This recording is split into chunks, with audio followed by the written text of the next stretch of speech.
अत्यंत महत्त्वाची बातमी आहे। अंडरवर्ल्ड मधून ही बातमी येते। अंडरवर्ल्ड डॉन दाऊद इब्राहिम याचा जवळचा साथीदार सलीम डोला याला भारतात आणण्यात यश आलेलं आहे। तुर्कीमधून त्याला अटक करण्यात आली आहे। दाऊदचा हा साथीदार आहे सलीम डोला, याला भारतात आणलं जात आहे। सलीम डोला याला भारतात आणण्यात मोठं यश आलेलं आहे। इस्तंबूल इथं अटक झाल्यानंतर आंतरराष्ट्रीय यंत्रणांच्या मदतीने त्याला भारतात डिपोर्ट करण्यात येत आहे।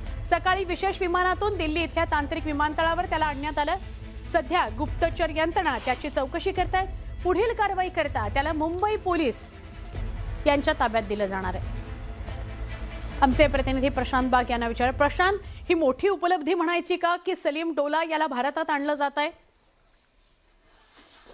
नक्कीच मोठी उपलब्धी म्हणावी लागेल त्याला सुवर्णगड। आपल्याला माहिती की ज्या पद्धतीनं ड्रग्सचा व्यवसाय हा घरोघरी पोहोचलाय, कॉलेजमध्ये पोहोचलाय, या सगळ्या ड्रग तस्करीचं सगळ्यात मोठं रॅकेट या सलीम डोलाच्या माध्यमातून चालवलं जात होतं, अशा प्रकारची माहिती आणि काही पुरावे सुद्धा मुंबई पोलिसांच्या हाती लागले। आणि याचमुळे सलीम डोलाचं प्रत्यार्पण करणं ही अत्यंत महत्वाची आवश्यकता होती। इंटरपोलची मदत घेऊन हे प्रत्यार्पण झालेलं आहे।